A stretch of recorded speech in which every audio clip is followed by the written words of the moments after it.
Bismillahirrahmanirrahim. Assalamualaikum warahmatullahi wabarakatuh. Salam sejahtera untuk kita semua. Om Swastiastu, Namo Buddhaya. Salam kebajikan, salam rahayu, rahayu sagung dumadi. Alhamdulillah wa syukurillah. La haula wala quwata illa billah. Asyhadu an la ilaha illallah wa asyhadu anna Muhammadur Rasulullah. Allahumma sholli ala sayyidina Muhammad wa ala ali sayyidina Muhammad. Rabbi syrahli sadri wa yassirli amri wahlul 'uqdatam min lisani yafqahu qauli. Amin. Bapak Ibu dimanapun Anda berada, semua orang itu sudah mempunyai keyakinan tentang Tuhan, karena kebanyakan orang juga sudah beriman kepada Tuhan melalui agama yang dianut masing-masing. Akan tetapi pemahaman tentang Tuhan itu sendiri, itu siapa dan Tuhan itu apa, itu yang sedikit sekali yang tahu. Oleh karena itu, pada kesempatan malam hari ini saya sedikit sharing kepada Bapak Ibu semuanya. Sebetulnya Tuhan itu siapa sih? Tuhan itu di mana? Dan kenapa semua agama itu beriman kepadanya?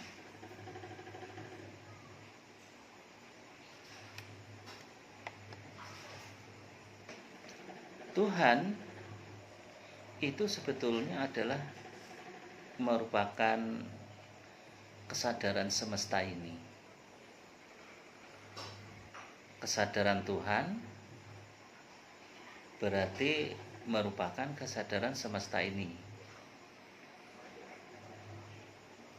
Orang yang beragama puncaknya itu adalah untuk mencapai kesadaran Tuhan itu sendiri. Lalu kalau kesadaran Tuhan itu adalah kesadaran semesta ini, berarti tubuh Tuhan itu yang mana? Kalau boleh kita arani sebagai tubuh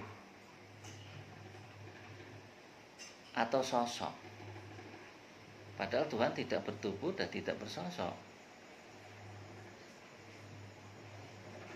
Ya, Tuhan itu meliputi segala alam semesta ini. Tuhan itu meliputi seluruh alam semesta dan seisinya ini. Itu Tuhan. Bahkan seluruh semesta dan isinya itulah Tuhan itu sendiri. Dan Tuhan itu mempunyai sifat. Sifat Tuhan itu adalah welas asih, cinta kasih, kasih sayang, dan kebijaksanaan. Itu sifat Tuhan. Jadi kalau orang yang sudah mencapai kesadaran Tuhan, berarti dia otomatis welas asih, cinta kasih, kasih sayang, dan punya kebijaksanaan kepada semua makhluk, tidak hanya kepada semua manusia. Kalau kita lihat di sekitar kita sajalah. Tokoh-tokoh agama ataupun orang-orang yang sudah kusuk kelihatannya dalam menjalankan agamanya, tetapi kadang welas asih, cinta kasih, kasih sayang, kebijaksanaan, kepedulian terhadap sesama makhluk itu justru tidak terlihat. Padahal yang namanya orang yang beragama tadi puncaknya adalah kesadaran Tuhan itu sendiri. Dan kalau kesadaran Tuhan itu sudah bisa kita raih, mestinya welas asih, cinta kasih, kasih sayang, dan punya kebijaksanaan, kepedulian sesama hidup itu akan terlihat, akan terpancar dari perilakunya, baik itu sesama manusia, sesama hewan, sesama tumbuh-tumbuhan, maupun sesama makhluk Allah yang lain.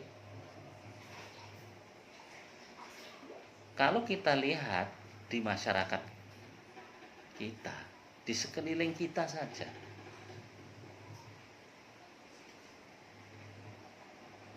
kadang orang itu kurang peduli terhadap makhluk lain. Contoh seperti halnya adalah kepada binatang. Ada orang yang menganggap salah satu binatang itu dianggapnya haram.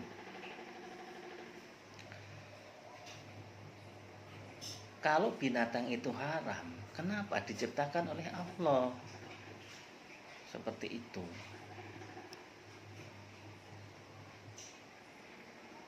Bahkan dengan opini yang diyakininya, binatang yang haram itu tadi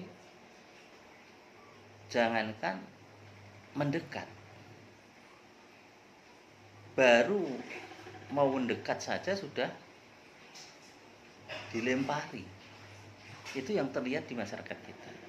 Artinya kan itu menunjukkan bahwa di dalam dirinya belum ada kesadaran tentang Tuhan itu sendiri.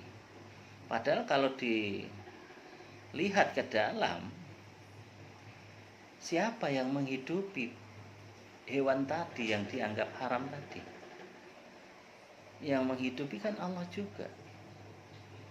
Makanya kita kasih sayang sesama hidup, sesama hewan, sesama tumbuh-tumbuhan, itu karena yang menghidupi hewan, yang menghidupi tumbuh-tumbuhan, yang menghidupi kita manusia ini adalah sama, dari sumber hidup yang sama.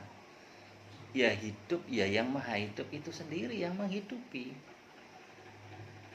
Makanya orang yang mencapai kesadaran Tuhan itu mestinya punya rasa cinta kasih, welas asih kepada seluruh makhluk.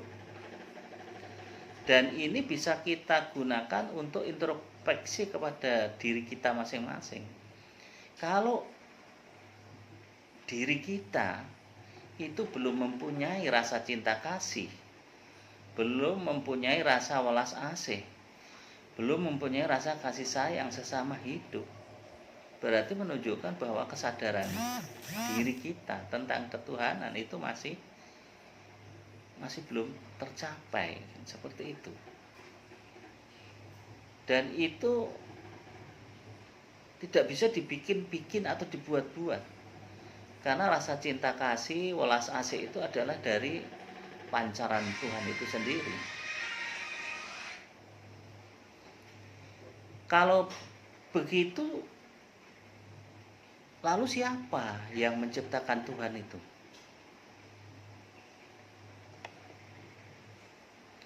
Tuhan adalah sebuah energi, dan energi tidak dapat diciptakan dan tidak dapat dimusnahkan.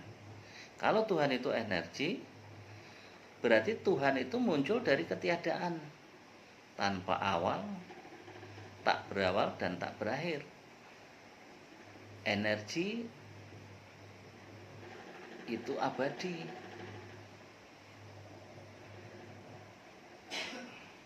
Mungkin kita sering mendengar ada seorang ateis yang dia menanyakan tentang Tuhan, keberadaan Tuhan. Wong namanya ateis, dia nggak percaya kepada Tuhan. Kalau seluruh alam jagat raya ini ciptaan Tuhan, katanya, terus Tuhan itu sendiri siapa yang menciptakan? Ini kalau belum bisa memahami bahwa Tuhan itu adalah merupakan energi, dan energi tidak dapat diciptakan, dan dia ada sejak awal dan akhir. Wal awalu wal akhiru, tidak berawal tidak berakhir. Artinya energi itu adalah abadi, seperti itu. Inilah yang disebut Tuhan, ada di mana-mana dan tidak kemana-mana. Tuhan maha mengetahui, serta maha pengasih dan maha penyayang. Tuhan itu meliputi segala sesuatu. Nah, segala sesuatu itu apa? Ya seluruh ciptaannya ini. Mulai dari seluruh makhluk, bumi, alam semesta, planet, bintang, matahari. Kalau kita mungkin menggunakan teleskop Hubble yang ditemukan, kemudian kita melihat angkasa raya, itu ternyata di sana itu ada planet, ada bintang yang jumlahnya itu adalah miliaran. Kalau kita sebagai manusia, yang kita ketahui matahari, contohnya matahari itu kelihatannya hanya satu. Tetapi setelah ditemukannya teleskop Hubble, ternyata matahari itu adalah miliaran di atas sana.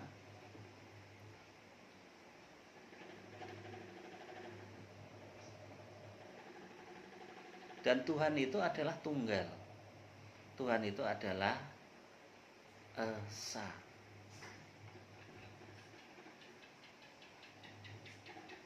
Tuhan itu adalah kesadaran semesta itu sendiri.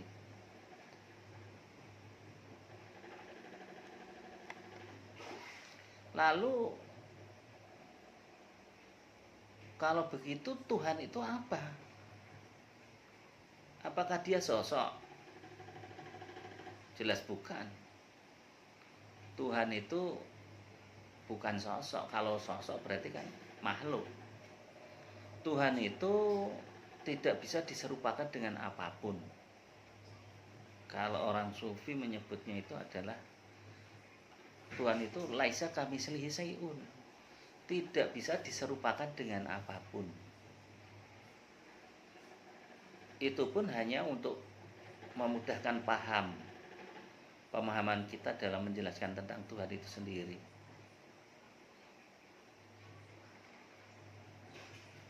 Kalau Tuhan itu adalah kesadaran, berarti yang dimaksud Tuhan itu sendiri adalah esa, menyatu dengan kesadaran itu sendiri, dan juga sifat-sifatnya. Antara Tuhan dan sifat itu sendiri adalah satu. Seperti itu. Sebagaimana yang kita ketahui bahwa sifat Tuhan itu dijelaskan ada 20. Mulai dari wujud,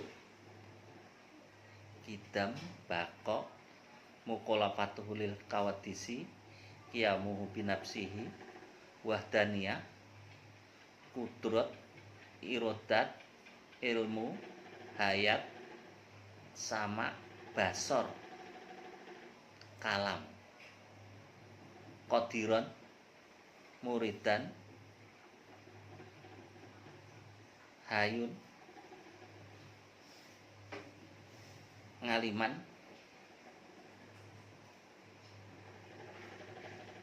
sami'an, dan yang terakhir adalah kalam, mutakaliman. Sifat Allah itu ada 20. Dan dari sifat-sifatnya Allah ini terbagi menjadi 4, diantaranya adalah sifat wujudnya Allah, sifat salviyah yang terdiri dari kidam bakok mukolafatulil kawatisik ya muhubinapsihi wahdaniyah. Kemudian sifat ma'ani. Sifat ma'ani ini ada di dalam diri manusia. Walaupun ada di dalam diri manusia, bukan berarti itu manusia itu Tuhan. Tetapi manusia itu difasilitasi oleh Tuhan itu sendiri dengan sifat-sifatnya.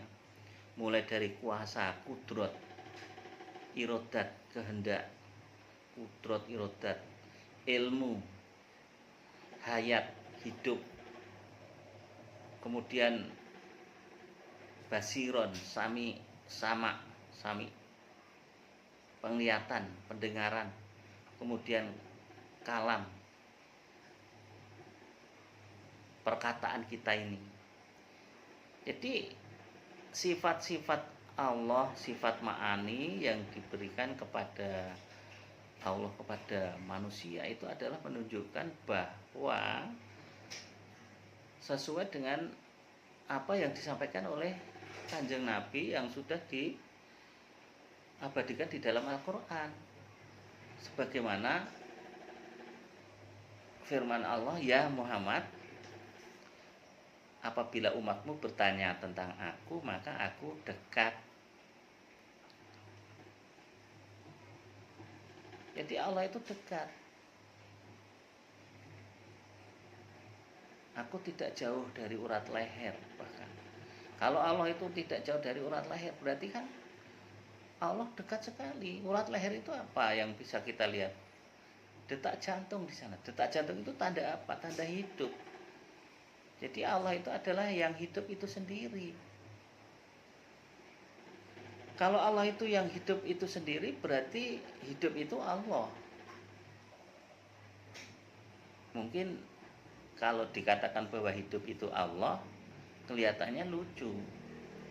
Wong hidup kok Allah. Kalau orang yang mungkin belum dikasih tahu oleh Allah bahwa hidup itu Allah, ya kelihatannya lucu. Tapi kalau kita merujuk kepada Al-Quran, surat Al-Baqarah ayat 255,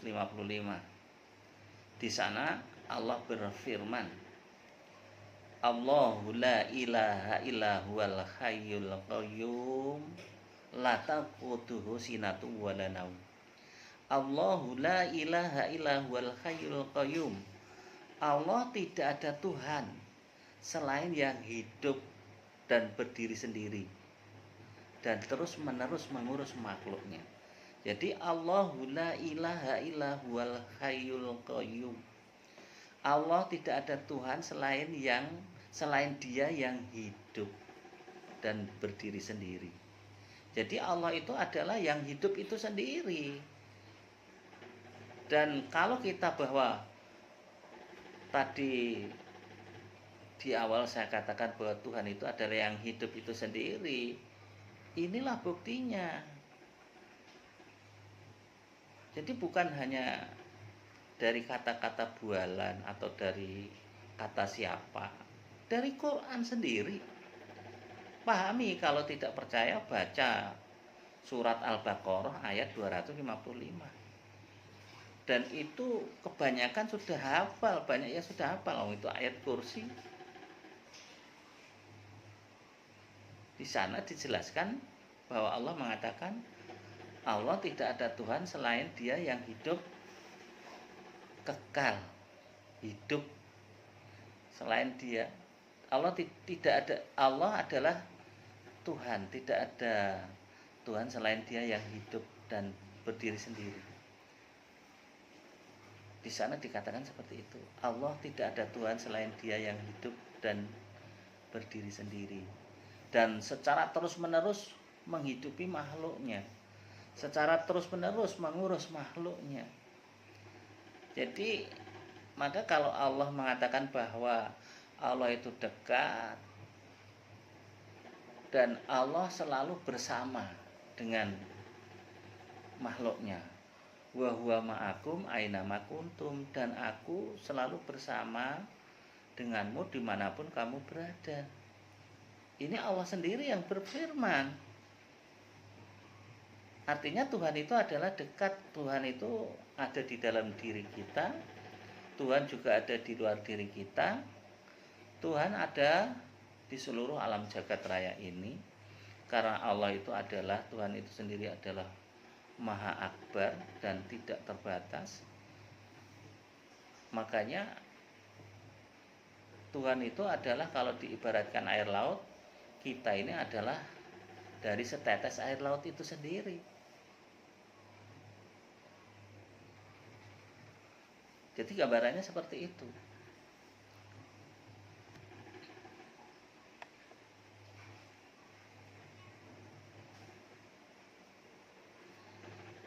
Jadi kalau kita mencari Tuhan, sekali lagi Tuhan itu tidak di atas, tidak di bawah, tidak hanya di atas seperti yang selama ini mungkin dipahami. Kita kalau berdoa menghadap ke atas gitu ya kebanyakan. Karena ini terbawa doktrin oleh agama yang disampaikan oleh para pendakwahnya, bahwa Tuhan itu di atas. Bahkan ada organisasi tertentu yang mengatakan bahwa keyakinannya Tuhan itu di atas, dengan merujuk ayat Al-Quran, Ar-Rahmanu alal arsistawa, Tuhan itu ada di ars. Kalau Allah itu singgasananya di ars, berarti kan Allah itu diibaratkan masih seperti makhluk, dia bersinggasana di ars. Padahal Allah mengatakan bahwa Allah itu wa huwa ma'akum aina ma kuntum, aku bersamamu dimanapun kamu berada. Tadi saya katakan di awal, ya Muhammad, kalau umatmu bertanya tentang aku Allah, maksudnya aku dekat, bahkan aku lebih dekat dari urat nadi. Artinya adalah Allah itu adalah yang hidup itu sendiri. Makanya kalau kita pengen ketemu Tuhan, ya nggak usah kemana-mana. Tuhan itu ada di dalam diri kita, Tuhan ada di luar diri kita. Tuhan itu meliputi segala sesuatu. Allah, Tuhan itu meliputi seluruh ciptaannya. Dan kalau kita ketemu Tuhan, sebetulnya kalau kita sudah bisa memahami, sudah bisa mencapai kesadaran Tuhan itu sendiri, Tuhan itu adalah yang hidup dan menghidupi kita ini. Dan untuk merasakan bahwa Tuhan itu bersama dengan kita, sebetulnya mudah sekali, sangat sederhana. Kita menyadari bahwa kita ini hidup. Kalau kita menyadari kita hidup, berarti kita itu selalu bersama Tuhan. Wa huwa ma'akum aina ma kuntum, aku bersamamu dimanapun kamu berada. Kalau Tuhan itu sudah tidak bersama, artinya kita itu sudah tidak bisa merasakan hidup itu tadi, alias seperti orang mati. Kalau orang mati kan berarti sudah tidak bisa merasakan hidup, sudah tidak bisa merasakan hidup lagi. Sifat-sifat Tuhan yang ada di dalam diri kita sudah diambil kembali oleh Allah. Dari sifat melihat, dari sifat mendengar, dari sifat berkata-kata, dari sifat kudrot, kuasa, dari sifat kehendaknya, irodatnya Allah, dari ilmu, hayat, hidup itu sendiri. Itu sudah tidak ada lagi di dalam diri kita kalau kita sudah tidak bisa merasakan hidup itu sendiri. Artinya kita sudah mati berarti. Kalau kita sudah mati berarti sudah tidak bisa merasakan hidup itu sendiri. Dan kita akan lebih mudah membedakan antara yang hidup dan yang mati. Kalau kita ini bisa merasakan hidup, berarti kita itu bisa merasakan Tuhan. Tuhan adalah yang hidup dan menghidupi kita ini. Apabila kita itu sudah tidak hidup, berarti kita sudah tidak bersama dengan Tuhan. Artinya jasad kita sudah tidak bersama dengan Tuhan, karena sudah pisah antara hidup kita dengan Tuhan. Artinya sudah mati. Seperti itu. Jadi kan sebetulnya kesadaran tentang Tuhan, pemahaman untuk bisa ketemu dengan Tuhan itu kan sangat sederhana sekali. Tapi kadang karena kesadaran manusia itu sendiri-sendiri, akhirnya sudah ditunjukkan, sudah disampaikan, tetapi banyak yang menentang, bahkan menentangnya dengan dalil-dalil. Dia mengeluarkan dalil-dalil ini, karena hanya belum mencapai kesadaran itu sendiri. Makanya kalau kita itu beragama yang benar, terus kita itu menggunakan suri toladan yang diajarkan oleh Kanjeng Nabi Muhammad SAW, ya semuanya sudah benar dan selaras. Apa yang diberikan oleh Kanjeng Nabi, apa yang dicontohkan oleh Kanjeng Nabi terhadap kita orang yang beragama ini. Kanjeng Nabi pernah berkata bahwa untuk beragama, awalu dini ma'rifatullah, pertama kali kita beragama itu adalah mengenal Allah, mengenal Tuhan dulu. Jadi bukan melaksanakan syariat-syariat yang seperti didoktrinkan oleh para ustadz, para ulama, para kiai,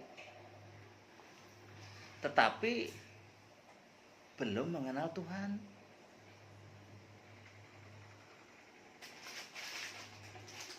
Jadi disitulah Bapak Ibu dan saudara-saudara sekalian, pentingnya kita mengenal Tuhan.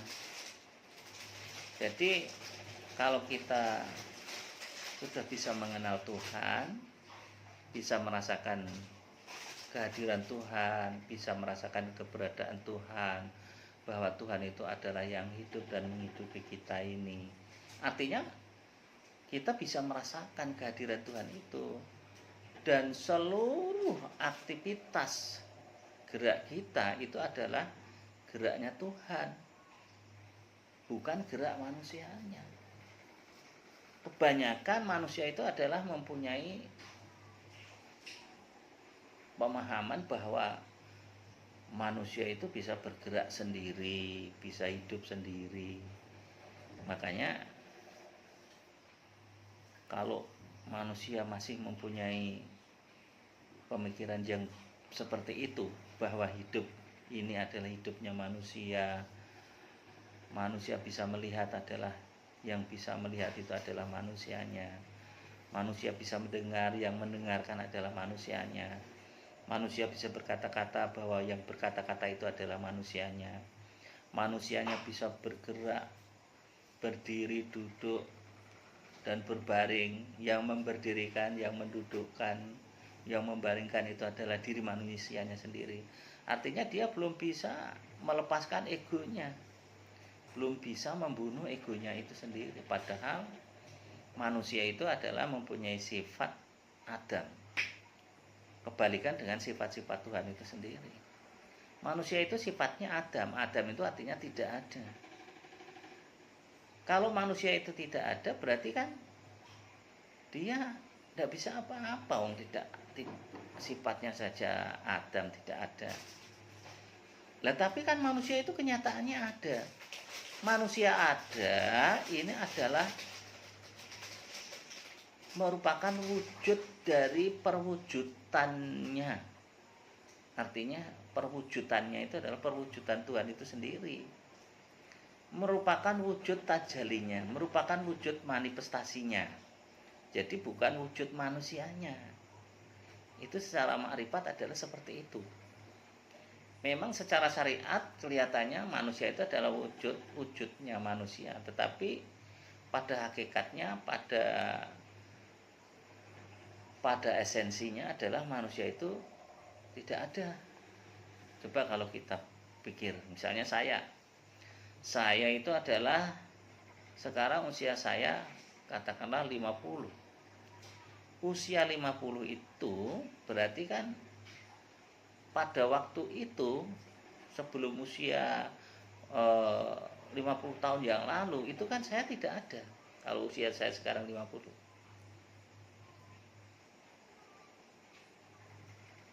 Pada waktu saya belum ada itu saya di mana? Kemudian saya sekarang ada. Saya wujud itu adalah karena diwujudkan. Kemudian rata-rata orang hidup berapa tahun? Nanti saya kalau sudah tidak ada kemana lagi?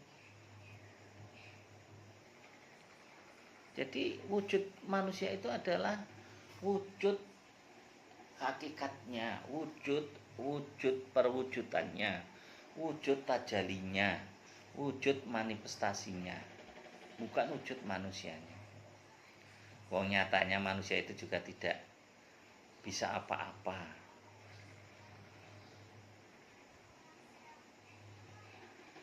Tidak bisa apa-apa. Dan tidak bisanya apa-apa manusia itu bukan tanpa dasar. La haula wala quwata illa billah. Itu adalah firman Allah bahwa manusia itu tidak punya apa-apa dan tidak bisa apa-apa. Adanya punya apa-apa dan bisa apa-apa, yang membuat punya apa-apa dan bisa apa-apa, yang membuat bisa apa-apa itu adalah adanya hidup yang menghidupi kita ini, ya adanya Tuhan itu sendiri. La haula wala quwata illa billah itu artinya adalah tidak ada daya dan upaya, tidak ada daya dan kekuatan di dalam diri manusia itu kecuali di daya dan kekuatan Tuhan itu sendiri. Makanya kalau kita bisa memahami arti dari la haula wala quwata illa billah, itu artinya kita juga bisa dengan mudah untuk mencapai kesadaran Tuhan itu sendiri. Jadi sekali lagi, untuk mengenal Tuhan itu adalah kita bisa merasakan kehadiran Tuhan, karena Tuhan itu adalah yang hidup dan yang menghidupi kita ini. Kalau Tuhan itu yang hidup dan menghidupi kita ini, berarti kan Tuhan itu adalah yang menggerakkan seluruh aktivitas kita ini. Dari mulai bangun tidur sampai tidur lagi, itu yang menggerakkan adalah hidupnya Tuhan itu sendiri, bukan hidupnya manusia. Manusia itu lemah, manusia itu buta, manusia itu tuli, manusia itu budak, manusia itu pekok. Aslinya kan seperti itu. Jadi kenapa bisa berkata, bisa melihat, bisa mendengar, itu karena adanya sifat-sifat Tuhan tadi yang dipinjamkan kepada manusia tadi. Di samping itu, kalau kita pengen jauh lagi mengenal Tuhan, itu sebetulnya kita juga bisa melihat atau mengenal Tuhan itu dari asal-usul kita ini. Di dalam surat Al-Mu'min itu dijelaskan bahwa manusia itu adalah dari saripati tanah, dari min sulalatin mintin. Artinya jasad kita ini adalah diciptakan dari tanah, dari saripati tanah. Dari saripati tanah yang dicampur dengan unsur-unsur dari para leluhur kita, melalui proses yang diproses oleh kedua orang tua kita. Artinya kalau kita ini diciptakan dari saripati tanah, bukan berarti kita ini diciptakan dari tanah yang dibentuk, itu tidak. Kita melihat makanan yang dimakan oleh orang tua kita itu. Makanan yang dimakan oleh orang tua kita itu adalah semuanya adalah tumbuh dari dari tanah.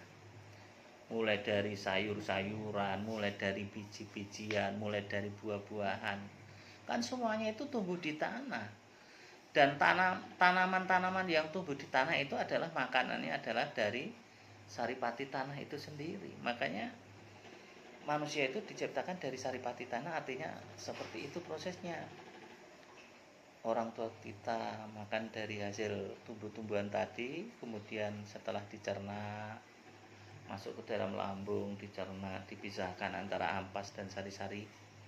Sari-sari makanan didistribusi ke seluruh tubuh, menggantikan sel-sel yang rusak dengan sari-sari makanan tadi.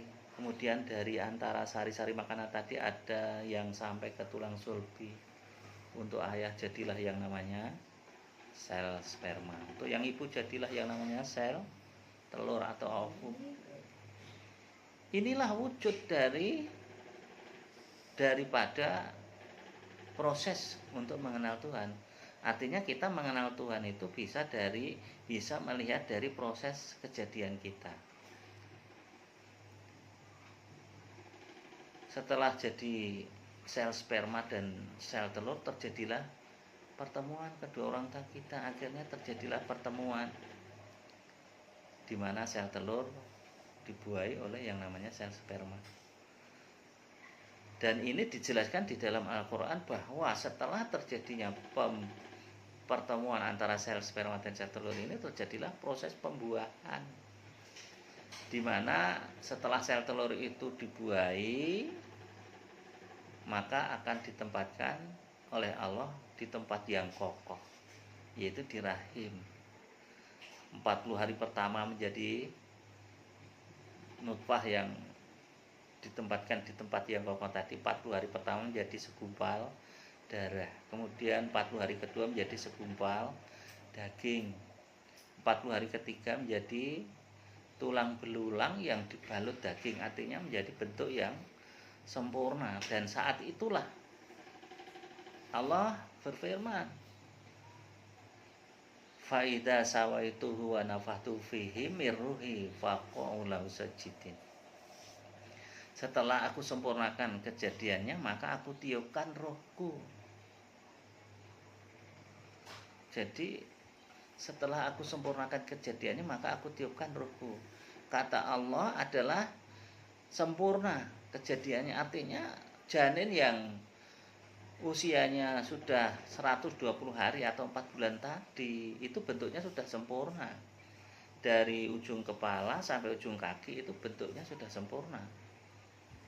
Ada mata, ada hidung, ada telinga, ada mulut, ada leher, ada bau, ada kedua tangan, ada punggung sebagai batang tubuhnya, ada organ-organ yang ada di dalamnya, dari paru-paru, jantung, kemudian ada kaki, ada jari-jari, kemudian yang terakhir ditentukan oleh Allah kelaminnya, laki-laki atau perempuan.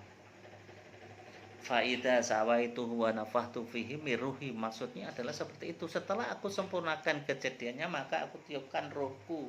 Yang ditiupkan itu adalah ruh Allah, ruhullah. Walaupun sementara ada golongan yang mengatakan bahwa ruh yang diciptakan itu, ruh yang ditiupkan itu adalah ruh ciptaannya. Ada yang punya penafsiran seperti itu, yang monggo-monggo saja. Ruh yang ditiupkan tadi adalah ruhullah, bukan yang dimaksud ruh ciptaanku, ruhku. Jadi ruh Allah, hidupku, hidupnya Allah, artinya seperti itu. Dan perlu diketahui bahwa ruh yang akan ditiupkan tadi sebelumnya dijanji oleh Allah. Apa janjinya? Alastu bi rabbikum, bukankah aku ini Tuhanmu? Ruh yang akan ditiupkan tadi dijanji oleh Allah. Kemudian ruh menjawab, bala syahidna, iya engkau adalah Tuhanku. Barulah ditiupkan hus ke dalam janin. Maka setelah itu 9 bulan 10 hari kemudian, 9 bulan 10 hari kemudian lahirlah kita ke dunia ini. Dan kalau kita merujuk dari proses kejadian itu, kita bisa mengenal bahwa diri manusia itu adalah diciptakan dari Tuhan itu sendiri melalui proses kedua orang tua kita. Itu artinya adalah bahwa manusia itu adalah diciptakan oleh Tuhan. Bukan manusia itu ada dengan sendirinya, tidak mungkin. Dan Allah sendiri sudah menyampaikan, ya ayuhan nas subudu robbakum allati khalaqakum walladzina min qablikum la'alakum tattaqun. Wahai manusia, sembahlah Tuhanmu yang menciptakanmu. Sembahlah Tuhanmu yang telah menciptakanmu sebagaimana orang-orang yang sebelummu, agar bisa la'alakum tattaqun, bisa menjadi orang-orang yang bertakwa.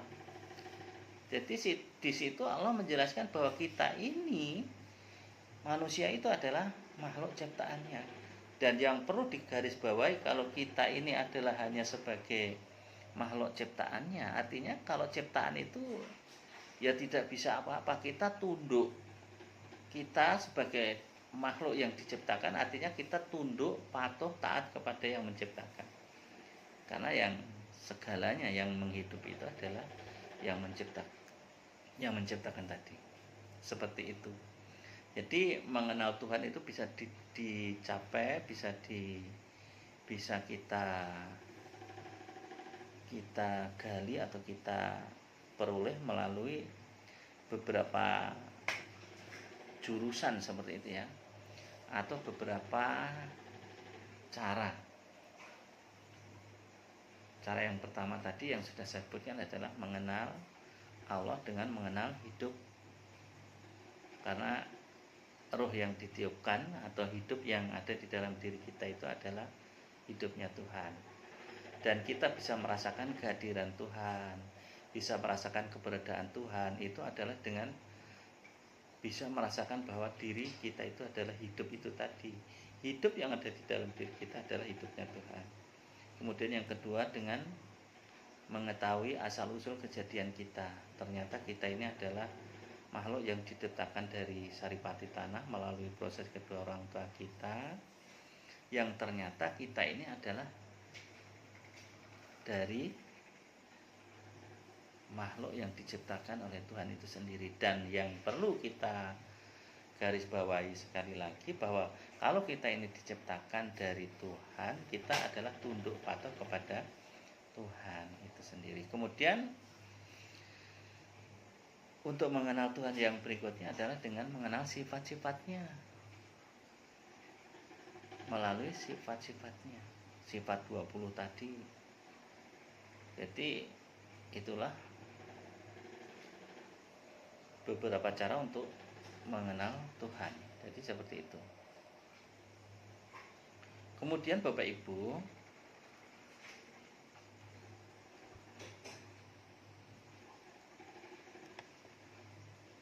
di dalam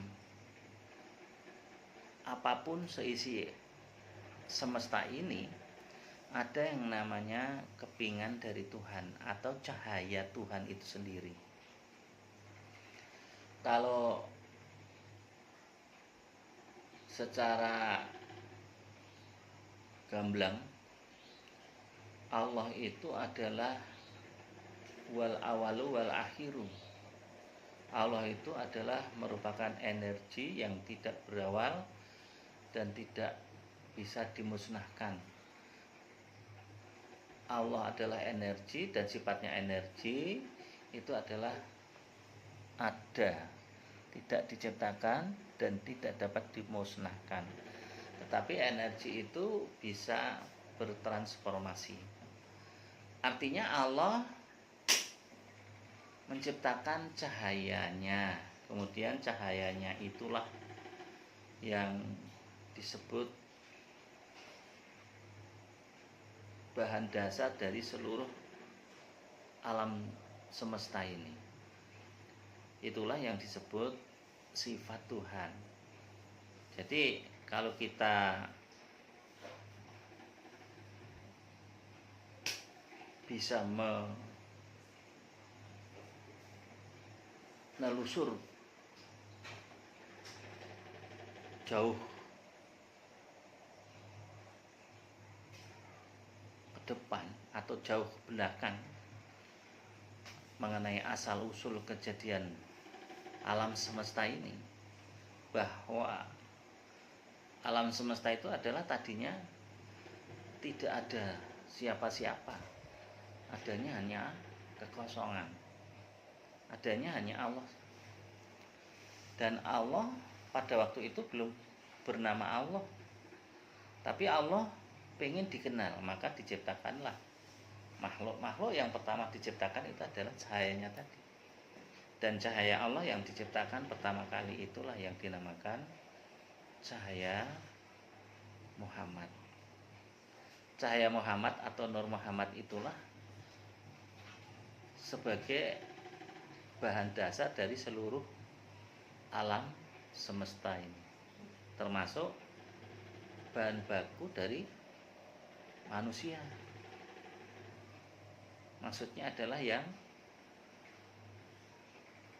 hidup itu sendiri, yang hidup dan menghidupi. Jadi kalau dilihat dari cahaya adalah bahwa hidup itu adalah sama dengan cahaya Muhammad, cahaya Allah itu sendiri kalau hakikatnya. Jadi seperti itu Bapak Ibu. Tuhan adalah cahaya itu sendiri. Allah melalui cahayanya dia ciptakan makhluk. Cahaya Allah yang dinamakan Nur Muhammad tadi, dengan cahaya Nur Muhammad itulah tercipta seluruh alam jagat raya dan seisinya ini, termasuk manusia ini. Kalau kita ini adalah sebagai makhluk ciptaannya, kemudian kita sudah mencapai kesadaran, dan kesadaran itu adalah dengan cara menyadari, mulai dari kesadaran fisik kita ini, kita sadar secara jasmani bahwa kita ini adalah makhluk yang diciptakan oleh Tuhan. Pikiran kita itu adalah semua yang diciptakan oleh Tuhan. Kemudian ego kita itu harus kita matikan, bahwa kita tidak bisa apa-apa dan tidak punya apa-apa. Kalau kita sudah bisa menyadari itu, artinya kita bisa menekan ego kita sampai nol. Karena memang kita tidak boleh dan tidak mungkin mempunyai yang namanya sifat-sifat Allah tadi, karena manusia kan Adam tadi. Namun dari Tuhan akan tetap kembali kepada Tuhan. Itulah yang dinamakan kesadaran tadi.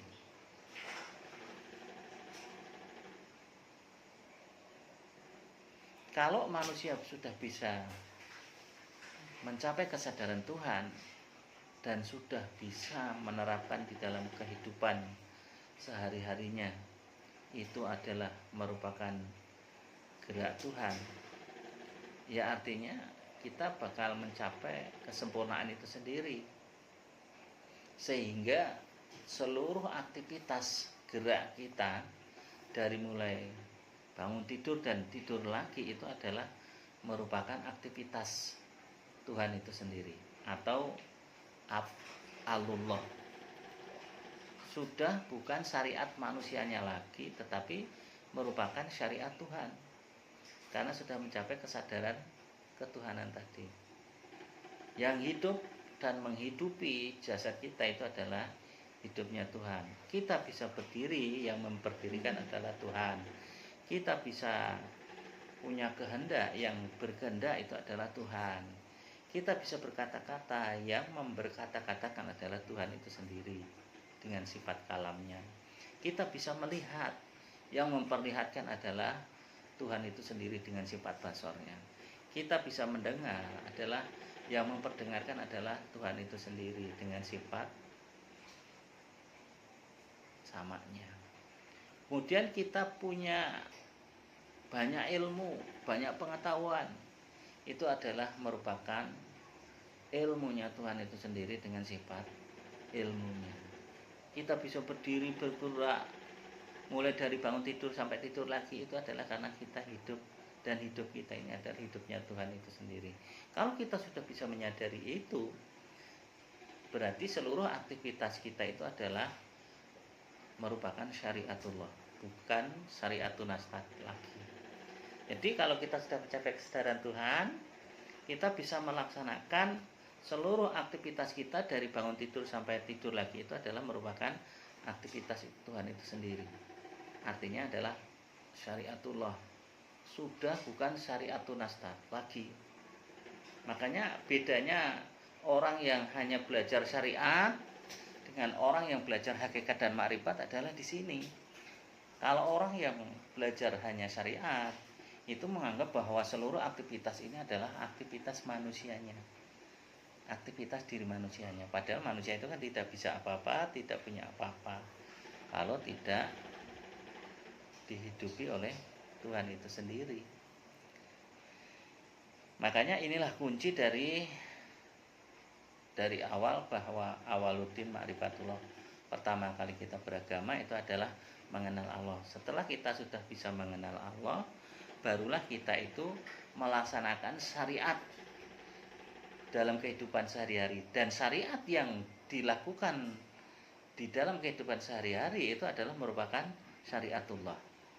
Dan syariat ini adalah seluruh aktivitas hidup kita ini. Yang saya sebutkan tadi, syariat itu adalah seluruh aktivitas dari tidur sampai tidur lagi.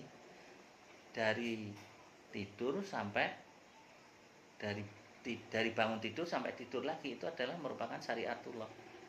Jadi yang namanya syariat itu tidak hanya sholat, syahadat, zakat, puasa, haji. Bukan hanya itu, seluruh aktivitas kita itulah yang dinamakan syariat. Dan seluruh aktivitas yang merupakan syariat yang sudah disertai dengan kesadaran Tuhan tadi, maka itu adalah merupakan syariatullah. Sudah bukan syariat manusianya lagi, merupakan syariatullah. Dan kalau syariat yang dilakukan oleh manusianya itu adalah sudah merupakan syariatullah, berarti seluruh geraknya itu adalah merupakan amal solehnya. Ya ini bedanya seperti itu.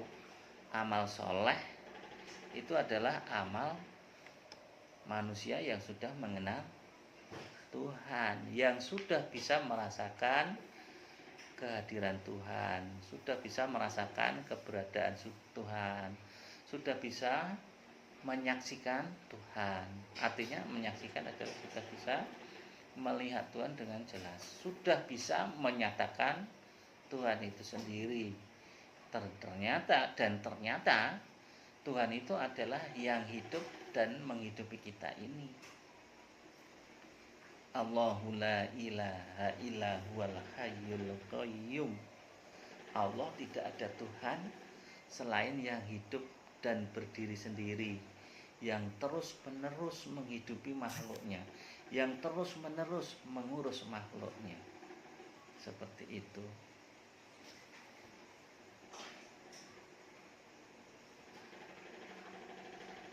Dan tujuan dari semua orang yang melaksanakan agama adalah itu tadi, mencapai kesadaran Tuhan. Setelah mencapai kesadaran Tuhan, kemudian dikembalikan ke dunia lagi untuk melaksanakan syariat Tuhan. Maka pada awal penciptaan manusia itu kan Allah pernah menyampaikan kepada para malaikat pada waktu itu, menurut sejarah kan, terus malaikat protes kepada Allah.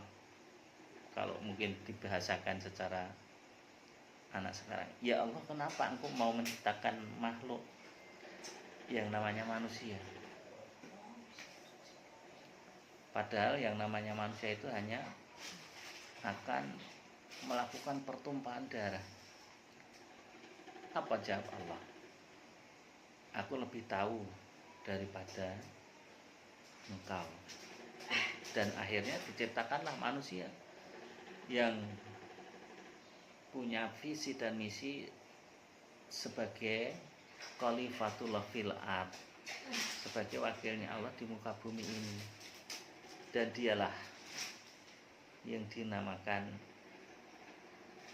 para nabi, para siddiqin, para syuhada, para sholihin. Artinya golongan 4, para nabi, para siddiqin, para syuhada, para sholihin, inilah 4 golongan yang disebut khalifatullah fil ard, wakilnya Allah di muka bumi ini, yang tugasnya itu adalah menebarkan rahmat sebagai rahmatan lil alamin. Dan 4 golongan ini disebutnya di dalam Al-Quran adalah sebagai golongan ulul albab, orang-orang yang diberi petunjuk oleh Allah, orang-orang yang diberi kenikmatan oleh Allah, sebagaimana yang dijelaskan di dalam surat Al-Fatihah. Iyyaka na'budu wa iyyaka nasta'in ihdinas siratal mustaqim siratal ladzina an'amta 'alaihim ghairil maghdubi 'alaihim waladdallin. Jadi tunjukkanlah kami ke jalan yang lurus, yaitu kepada jalannya orang-orang yang Engkau beri nikmat atas mereka. Golongan ulul albab inilah 4 golongan. Inilah yang dimaksud golongan ulul albab, golongan orang-orang yang diberi nikmat oleh Allah. Nikmat oleh Allah, nikmat bersama dengan Allah, nikmat kesadaran tunggal dengan Allah. Tunggal dengan Allah artinya asa kepada Allah. Dan sebetulnya para pendiri bangsa Indonesia ini sudah sangat luar biasa, bisa menempatkan Pancasila, terutama sila pertama, ke ketuhanan yang Maha Esa. Artinya adalah di situ menunjukkan bahwa para pendiri bangsa itu sudah jauh tinggi sekali tingkat kesadaran tentang ketuhanannya. Jadi menempatkan sila pertama itu ketuhanan yang Maha Esa, artinya cara kita bertuhan kepada Tuhan itu adalah dengan mengesakan diri kita. Jadi bertuhan itu adalah dengan mengesakan diri kepadanya. Kenapa harus begitu? Karena memang yang hidup dan yang menghidupi kita dan menghidupi seluruh makhluk itu adalah ya Tuhan itu sendiri. Kalau kita sudah bisa asa, ya sudah sewajarnya kita ini bisa mencapai puncak kesadaran Tuhan itu sendiri. Inilah yang disebut sebagai kebangkitan spiritual. Maka kesadaran Tuhan akan bangkit hingga akhirnya menyatu dengan kesadaran Tuhan tersebut. Dan misi jiwa itu sesungguhnya adalah terlahir ke dunia ini sebagai khalifatullah fil ard, sebagai wakilnya Allah di muka bumi. Khalifah, wakilnya Allah yang lahir di bumi, yang sudah mencapai kesadaran Tuhan, sudah bisa mematikan egonya bahwa kita ini adalah wakilnya Allah yang ada di muka bumi untuk menebarkan rahmat kebaikan. Jadi itulah Bapak Ibu dan saudara-saudara sekalian yang berkaitan dengan mencapai kesadaran Tuhan. Dan dengan mencapai kesadaran Tuhan artinya kita bisa melaksanakan syariat itu dengan benar menurut Tuhan, bukan menurut manusianya lagi. Melakukan syariatullah, bukan syariatun nas. Dan itulah yang dimaksud sebagai wakilnya Allah di muka bumi, khalifatullah fil ardh, melaksanakan aktivitas yang aktivitas itu sendiri adalah merupakan aktivitas Allah itu sendiri.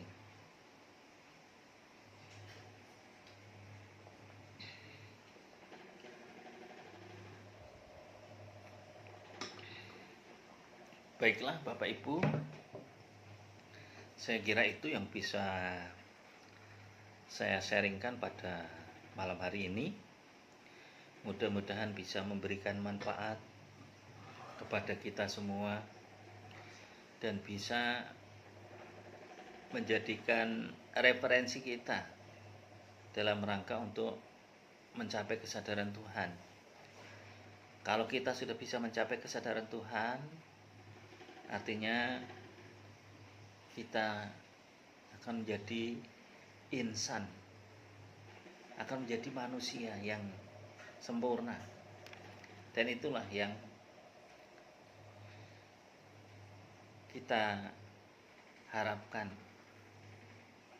sebagai manusia sempurna, insan yang kamil, insan yang sempurna, insan yang kamil mukamil, dan insan yang khalis mukhlisin, insan yang sempurna dan bisa menyempurnakan, dan insan yang khalis, suci dan bisa mensucikan. Demikian, kurang lebihnya kami mohon maaf. Assalamualaikum warahmatullahi wabarakatuh.